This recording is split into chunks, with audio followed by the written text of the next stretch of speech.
Hi guys, so in this video I will show you what is Elvis operator, and there are some differences between equal sign in Java and in Kotlin, so we'll also go through this. So we will do some refactoring in currentFragment So we want to make it more optimal, and in case where we already have a fragment, specific fragment of a specific type in our fragment manager, then we don't want to replace it. So first we want to get the current fragment from fragment manager. So just let's create a value for it.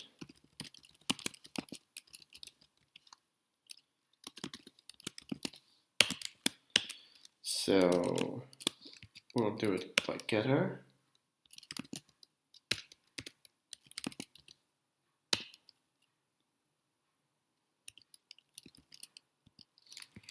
So we're using this collection function. This is extension function over collections. And here we're putting the conditions. So isVisible and false. So here's the example of the Elvis operator. This is the Elvis operator. If you tilt your head to the left, it looks like Elvis hair. His eyes and his hair. I just recently saw it in some blog post. This is what the name comes from. So what it means is that if this is a null, because we have the null check here, so if this expression is a null, then return false. And if it's not a null, just return whatever this expression returns. So this is, you can use it whenever you deal with nullability, because this can either return true or false, or it can return nil. So in case of nil, it will go here. Okay, so now we have it. And let's wrap it with if. And so let's check current fragment, JavaClass is different than fragment JavaClass.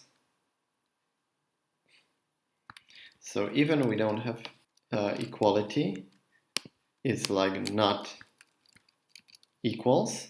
So, but it's the same as this thing, and this thing is different in Kotlin than in Java, because in Java, by this you would just compare the references, and Kotlin, as the instruction says, as the description says in reference, that if you do A equals B, it actually executes something like this.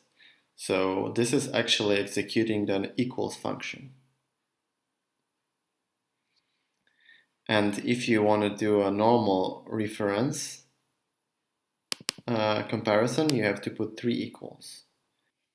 So now we know how Elvis operator works, and we can explain this whole statement. So first, A could be null.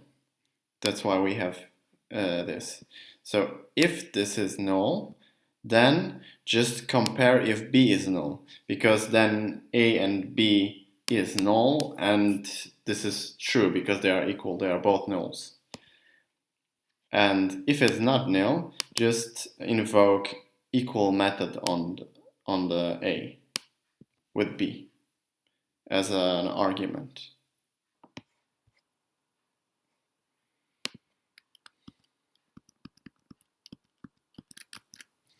Okay, so that's pretty much it. Okay, so that's pretty much it. Let's add it.